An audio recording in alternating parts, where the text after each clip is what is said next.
Skykomish Viewpoints, June 13, 2011 Town Council Meeting, Part 2. Hi, I'm Kate Riley. And I'm Dieter Benz.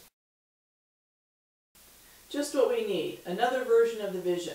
NCI says they can help.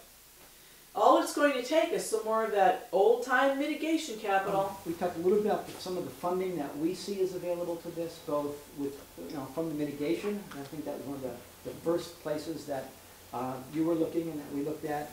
Mayor Black summarizes NCI's presentation, stating he believes in the concept, if we build it, they will come, pointing to the Iron Goat Trail as a shining example. I believe in the concept, if we build it, they will come. By the way, the Iron Goat Trail was a good example of they built it in King, right. So it's very well. Yeah.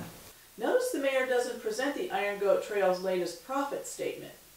NCI's Mr. Weisberg responds to the mayor's comment, stating he doesn't agree, as he knows examples of it being built and they didn't come, or they didn't come fast enough to make it work. I wouldn't agree that if you build it, they will come. Because we know examples of places where it was built and they didn't come, or they didn't come fast enough to make it work. NCI's closing comments remind us all of the passion and entrepreneurialism that will be required, not just at the start, but for decades into the future. Look around the room, from the council's table all the way to the very back.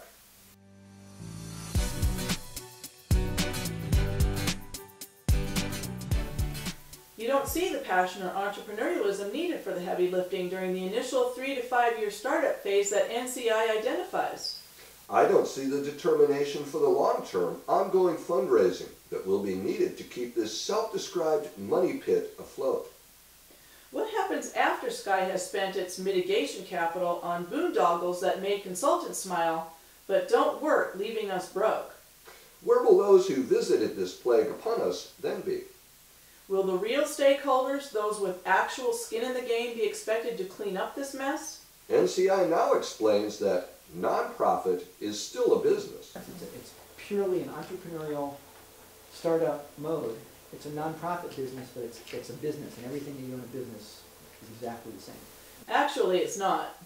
Under the for-profit model, consumers vote with their dollars, deciding which businesses survive and thrive, and which wilt, wither, and die. It's fairly self-regulating. America should try it sometime. The nonprofit model acknowledges right from the start that market-based consumer support will not be sufficient for financial survival, no matter the time frame. Keep in mind the town pays $6,000 of your dollars for this. Note just how few audience members actually live or own property in Skykomish. A majority appear to be consultants, government types, and retirees from up and down the valley. These must be the stakeholders. They're not inhibited from making unsupported statements designed to affect town politics. These outsiders are spending our money and spearheading our non-profitable visions. Yeah, I think it has been posted. Rather than send Allison directly a letter, if you're going to establish a time, let you post it just like you post it. It's just absolutely consistent. Note how the mayor's characterization of NCI's presentation and conclusions in his latest Mayor's Monthly Report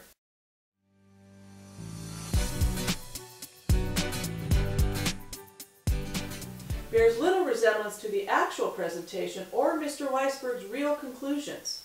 What does this say about the veracity and completeness of other items included in the mayor's monthly reports?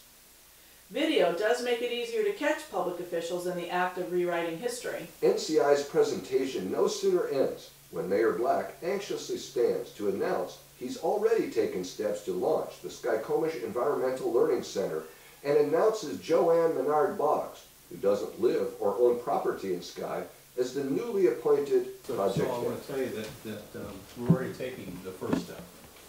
And tonight I'm announcing that Joanne Menard Boggs is volunteered to be our coordinator, our leader of this entire effort. And she's going to put together she's going to put together a team of folks to do that very first step that you talked about with this also. Thank you for the recommendation. We're moving in on that. Imagine, without having paid much attention to NCI's presentation, or having had an opportunity to read their 47-page preliminary report, Mayor and Council nevertheless commit to continue depleting Sky finances by investing taxpayer monies in a self-described money-losing scheme. Mayor council will sure have some weird economics. Maybe we're just not smart enough to understand this environmental learning center hocus pocus. The synergies between money-losing enterprises is absolutely amazing. Combine this with existing money losers like our Monroe shuttle bus operation, and you can only imagine the possibilities. New.org friends sure are teaching us some great tricks. Awesome. Staggering. Where is all that mitigation capital everyone's been talking about? We just heard at Ecology's June 9th annual Skykomish community meeting that critical town issues, including flooding of West Old Cascade Highway, won't be addressed due to a lack of money. And that's after Kirk Pearson found $284,000 just hanging around in the state's capital budget to throw at BNSF's cleanup. You know, the state, we have made quite a contribution to this through the years in the capital budget, which I'm a member of, and this year was no exception. Even in a bad year, this was very important. We were able to get $284,000 in a capital budget at a time I didn't think we'd have any money this year. I think it's important to note that what Clint was talking about, when we first got started on the Maloney Creek project, we had the thing all laid out. We were going to do, frankly, we were going to do a lot more than we can do now. And so now we have a situation where we had a fixed amount of money. More of that's being used for design and permitting than originally anticipated, leaving less for construction. So that's the situation.